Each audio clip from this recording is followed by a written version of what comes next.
ప్రేమ, నమ్మకం గల ప్రభువైన యేసు నామములో శుభములు పలుకుతూ, ఈనాటి బంగారు పొరగ ధ్యానంలో ఆత్మీయ జీవిత సత్యాలను తెలుపుకుంటూ, మరి జూలై 3 మూడవ తారీఖున జూలై మరి సెయింట్ థామస్ డేగా మరి కాథలిక్స్‌తో గుర్తించబడింది.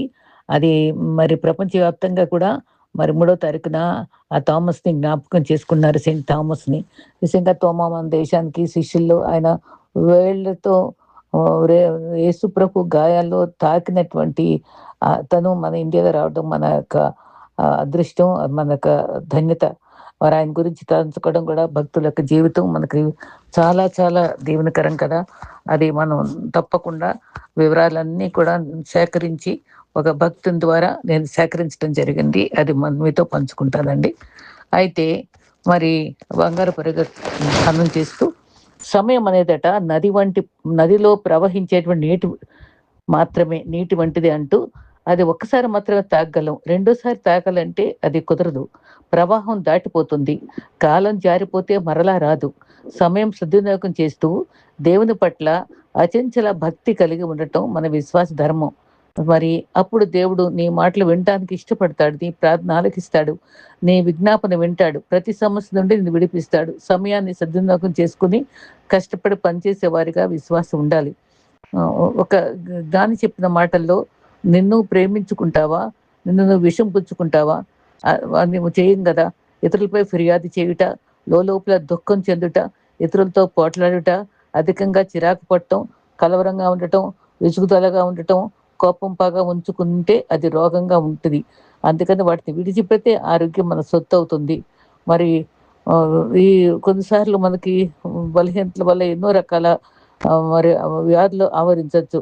కాబట్టి మనం దేహాన్ని ఆయన ఆలయం కాబట్టి జాగ్రత్త పెట్టుకుంటూ, మనం ఆరోగ్యం కాపాడుకుంటూ ఉండటం మనకు చాలా అవసరం. మరి ఈగో, గర్వము, అతిశయము దేవునికి అయిష్టం కదా! అది సత్యాన్ని ఎన్నడూ అంగీకరించదు.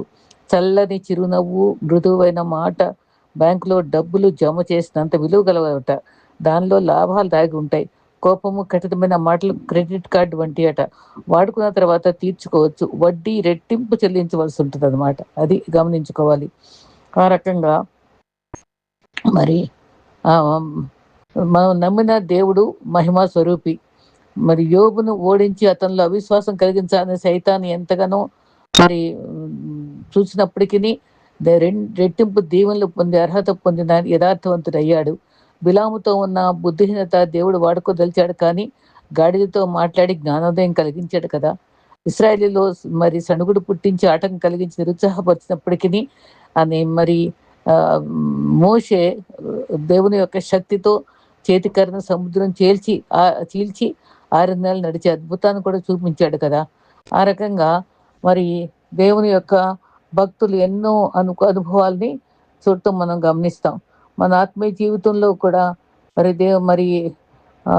ఎంతగానో దేవుని వైపు చూడటం మనం చాలా చాలా అవసరం. మరి మరి సువార్త మనం ఇతరులకు చెప్పటానికి మనం సాహసించాలి, సమయం తీసుకోవాలి. మరి జీవితంలో ఉత్తమ ఆశయాలు కలిగి ఉండాలి. ఎవరైనా సరే మనల్ని గాయపరిచి, తూటాలతో విమర్శించి గాయపరిచినప్పుడు లక్ష్య పెట్టక, ఉపేక్షించి తోటివారిని ప్రోత్సహించడం నేర్చుకోవాలి. క్రికెట్, ఫుట్బాల్ ఆడేటప్పుడు మరి ఆట జరుగుతూ ఉండగా ఆట ఆడేవారు మాట్లాడరు, కానీ ఆట వీక్షించేవారు గొప్ప శబ్దాలు చేస్తూ అరుస్తూ ఉంటారు. దేవుడు నమ్మిన విమర్శకులు అరుపులకు కలవరం చెందక, ఆట ఆడేవారు మౌనంగా వాళ్ళ పని వాళ్ళు చూసుకుంటారు. అలాగే దేవుని బిడ్డలు కూడా మౌనంగా నిలిచి సాగిపోవాలి. ఉదయాన్నే దేవుని దైవ వాక్య ధ్యానము హృదయాన్ని రంజింపు చేస్తూ ఉత్సాహంతో ఆరంభించే ధన్యత లభిస్తుంది. అందరినీ శుభోదయంతో పలకరించాలి. దేవుడిచ్చిన రోజు సంతోషంగా గడపాలి. ఉదయం నీ కృపతో మమ్మల్ని తృప్తిపరచుము అని భక్తుడు అన్నాడు. కీర్తనలు 90:14. నిజమైన దైవభక్తునికి జీవితం ఒక ప్రయోగశాల వంటిది. ప్రతి నిత్యము ఏదో ఒక పరీక్ష జరుగుతూనే ఉంటుంది. ఏదో ఒక సత్యము వెలుగు చూస్తుంది. మన జీవితంలో ప్రాముఖ్యత సంతరించుకున్న వ్యక్తులు మన గుండె చప్పుడు వంటి వారు. మన గుండె చప్పుడు వింటాం, కానీ మన జీవితాన్ని నిర్దేశించదు, కానీ మనం చూడలేము. మంచి స్నేహితులు, సహాయ సహకారాలు కూడా ప్రేమ, ఆప్యాయతలు అందిస్తూనే ఉంటారు. ప్రతి దినము ప్రతి స్పర్శ దేవుని ఉనికిని చూస్తాం. ప్రతి సంతోషకరమైన ముఖంలో దేవుని ముఖం చూస్తాం. ప్రతి దినము ఆశీర్వాదకరమైనదని నమ్మాలి. కొన్ని వేల చెట్లు ఎలా మొలిచాయో, ఉడతలు పండ్లు తినే సమయంలో రాల్చిన విత్తనాలే మరి చెట్లు పెరుగుదలకు అనుకూలిస్తాయి కదా! ఉడతలకు తెలియదు వాటి ద్వారా చెట్లు వస్తాయని. అవి మర్చిపోగలవు. అలాగే మనం ఇతరులకు మంచి చేసి మర్చిపోతే సత్ఫలితాలు ఇస్తాయి. అందుకే బైబిల్‌లో ఆహారం నీళ్ళ మీద వేయము, అది చాలా కాలానికి కనిపిస్తుంది అని మనం తెలుసుకోగలము. ఆ రకంగా మరి దేవుని యొక్క చిత్తంలో మనం సాగిపోవడానికి ఇష్టపడాలి. దేవుని యొక్క ఉనికిని మనం ప్రతి దినము మనం ఆయన యొక్క నడిపింపు అది మనం చూస్తూనే ఉంటాం. మనం అది ఆశీర్వాదకరంగా కనపడుతుంది మనకి. మరి సమయం అనేది నది వంటిది. ప్రవహించే నీటిని ఒక్కసారి మాత్రమే తాకగలం. రెండోసారి తాకాలంటే కుదరదు. ఆ ప్రవాహం దాటిపోతుంది. కాలము జారిపోతే మరలా రాదు. సమయం సద్వినియోగం చేసుకోమని మన భక్తుడు బైబిల్‌లో సెలవిస్తున్నాడు కదా! మనము అంచెంచుల భక్తితో మన వాక్యాన్ని ధ్యానిస్తూ దేవుని మాటలు వినటానికి ఇష్టపడాలి. దేవుని మన ప్రార్థనలు ఆలకిస్తాడని నమ్మాలి. మన విజ్ఞాపన వింటాడు. ప్రతి సమస్య నుంచి విడిపిస్తాడు. మరి మనలో గర్వము, అతిశయము దేవునికి అయిష్టం. అది సత్యాన్ని ఎన్నడూ అంగీకరించదు. చల్లని చిరునవ్వు, మృదువైన మాట బ్యాంకులో డబ్బులు జమ చేసినంత విలువ గలవి. దానిలో లాభాలు దాగి ఉంటాయి. కోపము, కఠినమైన మాటలు క్రెడిట్ కార్డ్ వంటివి. వాడుకున్నాక తర్వాత తీర్చుకోవచ్చు. వడ్డీ చెల్లించిన బాధ పడవలసొస్తుంది.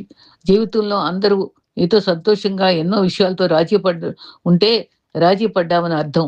నువ్వు అందరితో సంతోషంగా ఉన్నావంటే ఇతరులు చేసిన పొరపాట్లని క్షమించావని అర్థం. అందుకే జీవితంలో నీ నోటిని దేవుని మహిమపరిచేటట్లు మహిమ కొరకే వాడాలి. ఇతరుల జీవితాలను కట్టుటకును, ప్రోత్సహించుటకును క్షమాపణ ఉపయోగించి జీవితము ధన్యం చేసుకోవాలి.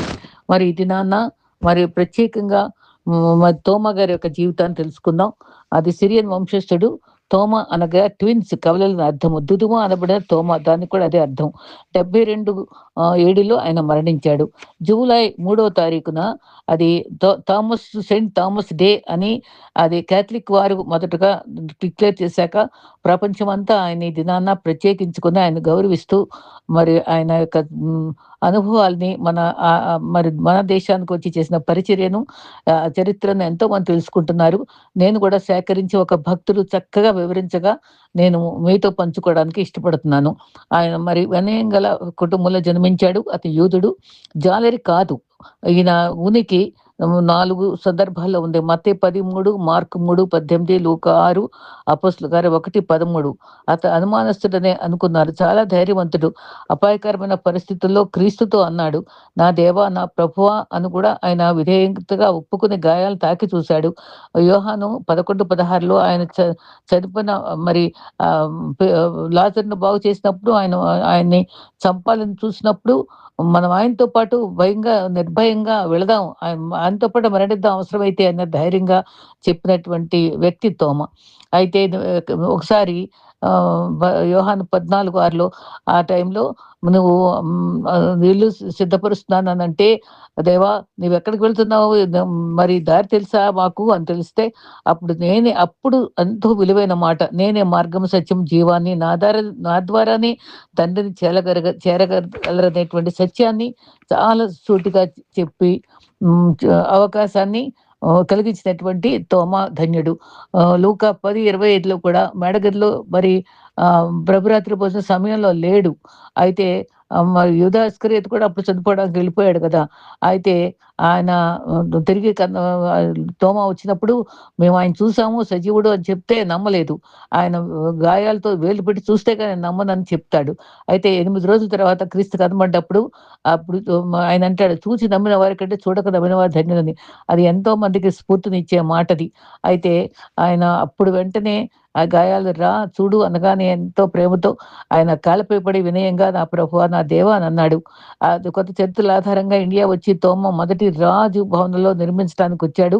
ఆ అనుభవాలన్నీ కూడా నేను తీరిగ్గా చరిత్ర చెప్పినప్పుడు నేను చెప్పడం జరిగింది. మరి అపోస్టిల్ ఆఫ్ ఇండియా అని కూడా సెయింట్ థామస్ పిలుస్తారు. మలబార్ తీరంలో పడమర ఇండియా ప్రాంతంలో 7 చర్చి స్థాపించాడు. ఆయనను చంపదలిచి మైలాపూర్‌లో మెడ్రాస్ ప్రాంతంలో మరి ఆ చర్చి నిర్మించారు. అక్కడ మృతి తర్వాత అవశేషాలు ఇటలీలో ఆర్టోనా వద్ద నేటికిని భద్రపరిచారు. అవశేషాలు అక్కడ కూడా తీసుకెళ్లారు. అయితే అపొస్తలుడు తోమా భారతదేశానికి సువార్త తెచ్చాడు. థామస్ అర్థము అంటే మరి కవలని చెప్పుకున్నాం కదా! అదే ఇది గ్రీకు భాషలో దుదుమ అంటారు. హెబ్రీ ఏమో అరామిక భాష కవలలో అనే అర్థం వస్తది. 1, 2 శతాబ్దాల చరిత్రకారులు ఎన్నో వివరాలు తెలిపారు. ఈయన గలిలయ ప్రాంతస్థుడు. తర్వాత క్రీస్తు సేవ చేసిన ప్రాంతాలు యూదయ, గలిలయ, సమరయ. ఆయన యెరూషలేములో ఉన్నాయి. గలిలయ నజరేతులో ఉంటుంది. యూదయలో, యెరూషలేములో ఉంది. అన్ని జనుల మధ్య సేవ చేశాడు. చేపలు పట్టే జాలరిగా మాత్రం రాయబడలేదు. పేతురు, యాకోబులు చేపలు పట్టినప్పుడే క్రీస్తు పిలిచాడు. మత్తయి కూడా లెక్కలు చూస్తున్నప్పుడే పిలిచాడు. తోమా గురించి మాత్రం ఎలా పిలుపు వచ్చిందో చెప్పబడలేదు. యోహాను మాత్రమే తోమా గురించి చాలా స్పష్టంగా చెప్పాడు. మిగిలిన వాళ్ళు క్లుప్తంగా చెప్పినా యోహాను మాత్రం చాలా స్పష్టంగా చెప్పాడు. మరి తోమా 4 సందర్భాల్లో యోహాను గురించి తోమా గురించి యోహాను తెలిపాడు. మరి ఇందాక చెప్పుకున్న రీతిగా లాజరు చనిపోయిన 4 రోజుల తర్వాత లాజరు ఇల్లు చేరటానికి క్రీస్తు సిద్ధపడే టైంలో బేత్నియాకి చెందినవాడు కాబట్టి యూదులు, పరిసయ్యులు, సద్దూకయ్యులు కూడా అక్కడ ఎక్కువ మంది ఉండేవాళ్ళట. యూదయ ప్రాంతానికి వెళ్ళగా సంశయిస్తుంటే అప్పుడు యోహాను 11:16లో క్రీస్తు కూడా మరణించడం బయలుదేరదాం అన్నాడు. యోహాను చక్కని ప్రేమతో మరి తోమ గురించి చెప్పడం మనం సంతోషించాలి. యేసును అసూయతో చంపాలని చూశారు. తోమ పెద్ద మాట అన్నాడు. ధైర్యంగా సపోర్ట్‌గా చెప్పాడు. అనుమానం కూడా బయలుపెట్టేవాడు.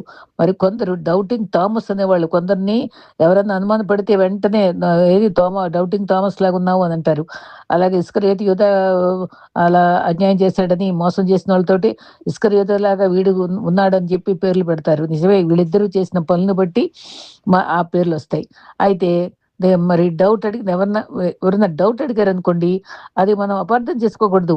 సత్యాన్వేషణలో అడుగుతున్నారు అని దేవుడు కూడా యేసుక్రీస్తు కూడా మంచి అవగాహన, జ్ఞానంతో, ఓర్పుతో స్పందించాడు. మరి తోమా అనుభవాల్ని. ఒక సందర్భంలో మీకు స్థలాలు సిద్ధపరుస్తా అన్నప్పుడు ఎక్కడికెళ్తాము, ఎక్కడుంటాము అని అడిగినప్పుడు యోహాను 14:15లో మరి ఎక్కడికెళ్తావు ప్రభువా, నువ్వేంటి ఇలా చెప్తున్నావు అని అందరూ డౌట్ ఉన్నా సరే వెంటనే ఈ తోమ మాత్రమే పేతురులాగా అడిగేస్తాడు. మిగిలినందరికీ అదే ఆలోచనలో ఉండగా సాహసించి అడిగి ధైర్యంగా ఆ సందర్భంలో సత్యం ప్రాముఖ్యమైన మాట. నేనే మార్గము, సత్యము, జీవమై ఉన్నాను. ఎంతో మంది సాక్ష్యాల్లోనండి ఎంత ధైర్యంగా క్రీస్తు నేనే అన్నాడు. నేనే వెలుగు అన్నాడు. నేనే పునరుద్ధానం అన్నాడు. 7 మార్లు యోహాను 7లో చెప్పాడండి. ఎంత నేనే పునరుద్ధానం అన్నాడు. ఇన్ని నేనే అనే మాట ఎంత అర్థవంతమైంది, ఎంత సూటిగా ఉందండి. క్రీస్తుని నమ్మటానికి అది అనుకూలమైన మాటది. అది చక్కగా తోమాను బట్టే ఇది బయటకొచ్చింది ఈ మాట. గొప్ప సత్యం. ఎందుకో సాక్షులకి ఇది ఆధారమైన మాట. క్రీస్తు అందరిలో ఉండగా తోమ అక్కడ లేడు. వారు క్రీస్తుని గురించి లేచి సజీవుడని చెప్పగా పునరుద్ధరణ అయ్యాడని చెప్పినప్పుడు నేను ఉంటే అడిగేవాడిని కదా అనే భావంతో 8 రోజుల తర్వాత కలిసినప్పుడు అప్పుడు యోహాను 20:25లో ఆయన చేతుల్లో చెయ్యి ఉంచి తాకితేనే గాని నమ్మనన్నాడు కదా! సందేహం రావచ్చు గాని క్రీస్తు ద్వారానే తెలుసుకోవాలని ఎంతగానో కోరుకున్నాడు. మరి అప్పుడు క్రీస్తు చక్కటి మాట అంటాడు. అవిశ్వాసువు కాక విశ్వాసుగా ఉండుమని చెప్పి ఆయన గాయాల చూడు అని చెప్పి అందిస్తాడు. అప్పుడు ఆ నోటి నుంచి వచ్చిన మాట, దేవా నా ప్రభువా. యోహాను 20:27లో తోమ సమాధానము మద్రాసులో మరణించిన పర్వత ప్రాంతంలో మరి ఇదే మాట సమాధానం నా దేవా నా ప్రభువా అని రాశారటండి. క్రీస్తు తాకిన మరి మన దేశంకి వచ్చిన సేవ చేసిన హతసాక్షి మరి మరి ఆయన మన ప్రాంతం వచ్చినందుకు మనం ఎంతగానో ఆయన స్తుతించాలి, ఆయన ధ్యానించాలి. భక్తుల యొక్క మరణం మనకి ఆశీర్వాదకరము, జ్ఞాపకం ఉంచుకోవడం మనకు ఆశీర్వాదకరం అని తలంచుకుని ఇది నాన్న స్తుతిద్దాం, ఆయన జ్ఞాపకం చేసుకుందాం. చూడకపోయినా మన ధన్యులం అని ఆయన తోమ ద్వారా క్రీస్తు ద్వారా గొప్ప సత్యం కూడా మనకుంది. మనం చూడకుండానే నమ్ముతున్నాం. అపోస్తలుల గారి 1లో తోమా పేరు కనిపిస్తుంది. క్రీస్తు ఆరోహణమయ్యాక కూడా మరి తోమా జీవిత విశేషాల్ని మనం తెలుసుకోవడం చాలా చాలా అవసరం. 12 మంది శిష్యుల్లో ఒకరైన తోమా మన దేశం చేరాడు. చరిత్ర ఆధారంగా మరికొన్ని ఎంతమందో చరిత్రకారులు చెప్పింది సేకరించి మనకు బయట పెడతారండి. అదే ఊరికే రాదు అక్కడ. మరి మనకి శిష్యులు ఎట చచ్చిపోయారో మనకి బైబిల్లో లేదు. కానీ ఎంతో చరిత్ర ఆధారంగా ఎంత అద్భుతంగా ఎలా చనిపోయారో నేను గతంలో 2, 3 సంవత్సరాల క్రితం సేకరించి చెప్పానండి. నా కళ్ళ నీళ్ళొచ్చాయి ఆళ్ళ సేవ చూస్తుంటే. భూదిగంతాల వరకు నిజంగా సాక్షులుగా ఉన్నారండి వాళ్ళు. చ చర్మం ఒలిచేస్తున్నా సరే పాటలు పాడుతూ సువార్త చెప్పిన భక్తులున్నారండి. అదంతా దేవుని చిత్తమైతే నేను అవన్నీ మళ్ళీ వెలికి తీసి ఆ తలంపులే మళ్ళీ నేను చెప్పడానికి, అందరిని అందుకోవడానికి నేను ఇష్టపడతానండి. తర్వాత ఎక్కువ రుజువులున్నాయి. అయితే భక్తుడైన తోమా 2 సార్లు ఇండియా వచ్చినట్టుగా తెలుస్తుందండి. 752లో తోమా కేరళ ప్రాంతం వచ్చారట. అంతకుముందే ఓసారి తోమా వచ్చారని అనేక రాజులు పరిపాలించే రోజుల్లో హ్మ్. కాందహార్, ఆఫ్ఘనిస్తాన్, పాకిస్తాన్ 3 కలిసుండేయి. ఆ ప్రాంతాలకు వచ్చారని గుండాపురత్ అనే మహారాజు, ఆయన గుండాపురత్ ఫేమస్ రాజటండి. అది నాణేలపై గూడా ఆయన పేరుని చరిత్ర మిగిల్చింది. అందరూ ఆధారాలు చూసారు. ఆయనకి ఏం జరిగిందో ఎంత అద్భుతమైన సాక్ష్యం మనం చూస్తామండి. ఆయన పరిపాలించే రోజుల్లో ఉంటే నా పెద్ద భవనం కట్టించటానికి ఆలోచిస్తూ ఉన్నాడట. ఎటువంటి భవనం అంటే నిరంతరం అందంగా ఉండేది. గొప్ప కట్టడం కట్టాలని ఆశించాడట. ఆ రాజు దగ్గర ఉండే వ్యాపారి ఆ బిల్డింగ్ కట్టించడానికి ప్రయత్నాలు చేయమని చెప్పాడట. ఆ రకంగా అప్పుడు ఈ శిష్యులైతే ఆళ్ళందరూనేమో చీటీలేసుకున్నారట. ఏ ప్రాంతం వెళ్ళాలా అని ఆ టైంలో. అప్పుడు బర్తలోమైకిని, తోమా గారికిని ఇండియా వెళ్ళాలనే చీటీ వచ్చిందట. వెళ్దామనే ప్లాన్‌లో ఉండే టైంలో ఒకాయన రాజు దగ్గర పనివాడు యెరూషలేం వచ్చాడట. అక్కడ కట్టడాలు కట్టిన భక్తులు ఉంటారు నేర్పరులు, అక్కడి నుంచి తెచ్చుకుందామని ఒకాయన వచ్చి రాజు దగ్గర ఉండే ప్రతిభ గల మనిషొచ్చి అందరూ కనుక్కొని ఎంక్వైరీ చేస్తే తోమాని ఆళ్ళు ప్రతిభ గలవాడని గుర్తించి, మరి "నువ్వు ఇండియా వస్తావా? మా రాజు దగ్గర భవనం కట్టడానికనంటే" ఒప్పుకుంటాడు. నేను కట్టడాలు కట్టడానికి తోమాని గుర్తిస్తే నేను కట్టగలనని చెప్పాడట. తీసుకొచ్చి పర్షియా, ఇండియాలో తోమాకి తీసుకొచ్చారు. తోమాని తీర్చారు. అక్కడ ఈయన రాజు అన్నాడట, "ఎక్కడ చూడని అందంగా ఉండాలి. శాశ్వతంగా నిలిచిపోవాలి. మరి నేను ఇంకో వేరే చోట కడతాను" అన్నాడట. "ఇక్కడ కాదు, నువ్వు చెప్పిన చోట కాదు, వేరే చోట కడతా" అన్నాడట. "నేను ఎంత డబ్బైతే అంత డబ్బిస్తా" అన్నాడంట. తోమ ఏం చేశాడో తెలుసా? ఎంత ఆశ్చర్యంగా ఉంటుందో తోమ జవాబు. ఆ డబ్బులన్నీ తీసుకెళ్ళి ఆ బిల్డింగ్ లేదు, ఏమి లేదు. పేదోళ్ళందరికీ ఇల్లు కట్టించి పెట్టి, వాళ్ళందరికి సహాయం చేసి, ఆ డబ్బంతా పంచేసాడంటండి. రాజొచ్చి, "ఏది ఇది ఇల్లేది కట్టావా?" అంటే, "కట్టా" అన్నాడంట. "ఏం కట్టావంటే" "ఎక్కడుంది" అని ఆ ఊర్లో అడిగితే, "నేను పరలోకంలో కట్టానన్నాడంట." ఈ పేదోళ్ళకిస్తే పరలోకంలో దేవుడు కట్టినట్టే కదండీ! అని అన్నాడట. అప్పుడు ఆయన జైల్‌లో పెట్టారట. చిత్రహింసలు పెట్టారటండి. ఆ రాజు అన్నయ్య ఒకాయన ఆ టైంలో మరణించాడట. అప్పుడన్నారట, "ఈయన గొప్ప భక్తుడు గదా! ఈయన ప్రార్థన అడుగుదాము" అని ఆలోచనొచ్చి ఆ తోమాని జైల్‌లో నుంచి పిలిపించారట. నిజంగానండి ఆ రోజుల్లో ఈ శిష్యులు ఎన్ని అద్భుతాలు చేశారండి. ఆయన ప్రార్థన చేస్తే ఆ చనిపోయిన ఆయన బ్రతికాడటండి. లేచేటప్పటికి వెంటనే రాజు తోమ కాళ్ళ మీద పడ్డాడట. "ఇంత శక్తిగల దేవుని బిడ్డవా నువ్వు" అని చెప్పని ఆళ్ళందరూ కుటుంబీకులందరూ ప్రభువుని నమ్మారటండి.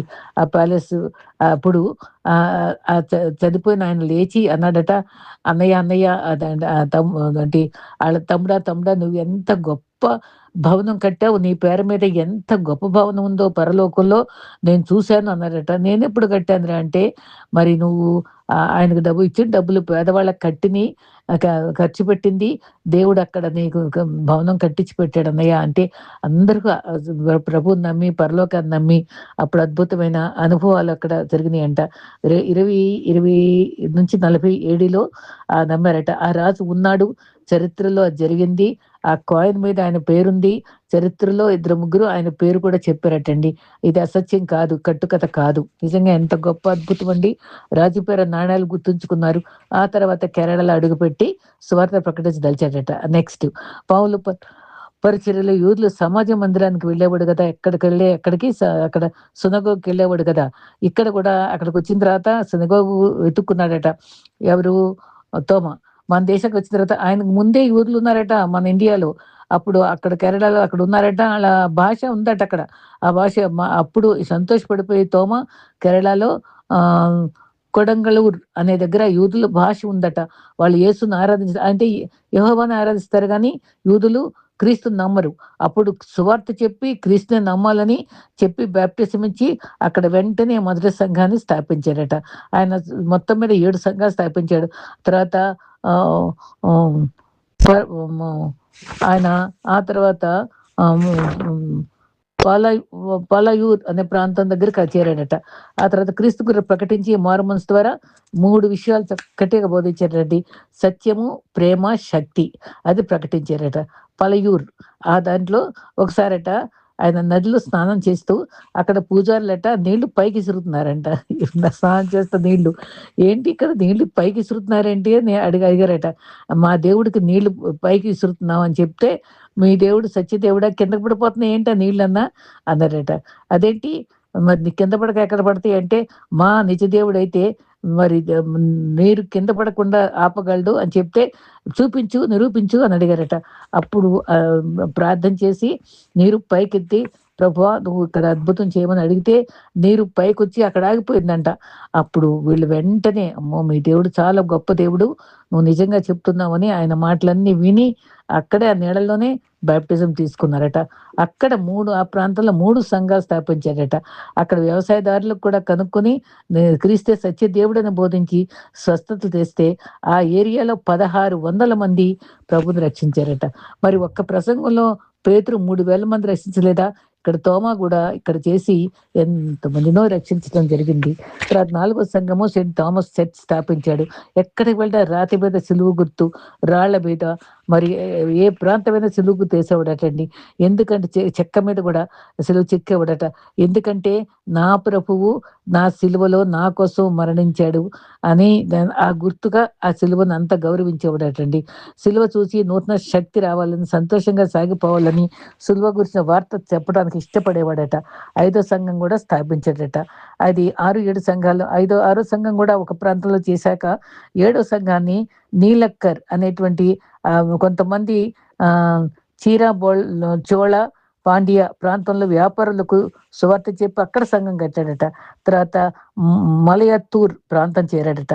క్రైస్తవులు వ్యతిరేకంగా అతను చంపదలిచారట. పైకి దారిపోయి దాక్కున్నాడట. ఉపవాసంలో ప్రాంతంలో సువార్త ప్రకటించలేదంట. ప్రభువా నేను ఇక్కడ సువార్త భయంతో ఇక్కడికి వచ్చేసాను, సువార్త ఇక్కడ చెప్పలేకపోయాను అని అన్నప్పుడు అక్కడ రాయి మీద అందమైన సిలువ చెక్కాడటండి. అక్కడ ఆ కొండ ఎక్కిన వారట వాళ్ళకి అక్కడ అద్భుతమైనటువంటి సెలయేరు కనిపించిందట. ఆ నీటి ఊట, రుచికరమైన నీటి ఊట ఉందట. ఆ వచ్చిన వాళ్ళకి, అలసిపోయిన వాళ్ళకి, ఆ చంపుతాను వచ్చిన వాళ్ళకి వాళ్ళు మంచినీళ్ళు ఇచ్చాడటండి. ఆ ఊటలో ఉండే నీళ్ళు దేవుడికి అది క్రియేట్ చేసిన నీటి, అది ఒక చక్కటి పుణ్యక్షేత్రం అట. సెయింట్ థామస్ మౌంట్ నీరు ఊరి వస్తుందట. తర్వాత కేరళలో టూరిజంకి ప్రజలు వచ్చి ఆ నీరు త్రాగి ప్రార్థిస్తారట. ఆ తర్వాత తమిళనాడులోకి వచ్చాడు. ఎందుకు వచ్చాడంటే మాకు గొప్ప శక్తి గలవాడు ఉన్నాడు అని ఈ ప్రాంతం అంతా, సౌత్ ఇండియా అంతా ఈయన పేరు మారుమోగిపోయిందట. అప్పుడు ఈయన మరి ఒక ఆయన మరి రాజు మరి ఈయన పిలిపించారట. నీ ప్రార్థనలు అవసరం ఉన్నారట. మద్రాసు వచ్చి రాజును కలిశారట. ఆ రాజు ఎంతగానో సన్మానం చేశాడట. ఆ రాజు ఎంత చక్కగా మరి ప్రభుని నమ్మాడట. ఒక పెద్ద దొంగ ఉందంట. అది ఆ దొంగ ఆ కలపతోటి పెద్ద బిల్డింగ్ కట్టిద్దామని ప్లాన్ వేశాడట. అయితే ఆ ఏనుగులు లాగటానికి చూస్తే అవి కదలలేదట. అప్పుడు తోమ ఒక్క చేతితోటే ఆ దొంగలు లాగి కదిపించాడట. అది కదిలేటప్పటికీ ఆశ్చర్యపడిపోయాడట రాజు. ఆ రాజు కూడా ప్రభుని నీవు నిజంగా శక్తిమంతుడైన దేవుని బిడ్డమని చెప్పి వెంటనే ఆ రాజు కూడా నమ్మేశాడట. ఈ రాజు కూడా నమ్మేటప్పటికీ కొంతమంది క్రైస్తవులు ఈయన వల్ల రాజు కూడా నమ్మేశాడు అని చెప్పి ఆ అసూయతోటి ఈయన చంపాలని ఎంతగానో ప్రయత్నించారట. అక్కడ తర్వాత మరి ఆ కలపతోటే నీకే ఇచ్చేస్తాను ఆ కలప, నీవే కదా మరి కదిపావు, అద్భుతం చూపించావు అని చెప్పిస్తే ఆ కలపతోటే చాలా పెద్ద చర్చి అక్కడ కట్టించారట. అది ఇప్పటికీ కూడా చాలా అందంగా ఆ చర్చి ఉందటండి. ఆ రాజును కూడా నమ్మాడు, చంపదలిచారు. అక్కడ వాళ్ళే మరి మైలాపూర్లో మరి క్రీస్తు శకము 72లో మరి వ్యతిరేకతలు ఉన్న వాళ్ళందరూ మరి జూలై 3 ఫీస్ట్ డే అట్లా గుర్తించారు. ఆ రీతిగా వాళ్ళు వచ్చి మరి 7 సంఘాలు స్థాపించిన అనుభవం కలిగిన వాళ్ళు వీళ్ళందరూ మరి ఈ ఒక కొండ మీదకి వెళ్ళి ప్రార్థిస్తూ ఉండగా ఆ కొంతమంది హంతకులు వచ్చి ఈటలతోటి పొడిచి ఆయన చంపటం జరుగుతుంది. అది అక్కడ చంపదలిస్తే చిన్నమలై కొండపై ప్రార్థించారట. అక్కడి నుంచి పారిపోయి క్రైస్తవ వ్యతిరేకులు ఆ తర్వాత అదే మెమోరియల్ డేగా చనిపోయిన దినాన్నే ఉంది. ఇప్పటికి కూడా అవశేషాలన్నీ ఇటలీలో ఉన్నాయి. అయితే రాజ కుటుంబీకులందరినీ రక్షణలోకి తీసుకొచ్చాడు. తర్వాత మరి క్రీస్తు పేరు ఇండియా అన్ని ప్రబలమైన అనుభవాలు మన్ జరిగినాయి. మంచి పోరాటం పోరాడాడు. ఆ తోమా భక్తుని యొక్క శ్రమ మరి అవమానాలు భరించటం మరి క్రీస్తు వరకు ప్రయాసపడటం మనకు స్ఫూర్తిగా ఉండాలి. మనం ఆత్మజ్వాలరుగా దేవుని కొరకు నిలబడాలి. శ్రమలు ఎదుర్కోవాలి. చరిత్రకారుల సత్యాలు కొన్ని ఉన్నాయి. మరి ఓర్పుతో క్రీస్తు ప్రేమతో మనము భక్తుల యొక్క జీవితాలని స్ఫూర్తిగా తీసుకొని క్రీస్తుని వెంబడిస్తూ సాక్షులుగా జీవిస్తూ మరి ఆయన మార్గులు నడుస్తూ మరి సాగిపోదాం. డౌట్ లేకుండా సంశయాలు లేకుండా ప్రభు దగ్గర మనం సంప్రదించి ఆయన్ను వెంబడిస్తూ నిత్యత్వం వరకు సాగిపోదాం. అటు కృప మనందరికీ ప్రభువు అనుగ్రహించును గాక. ఆమేన్.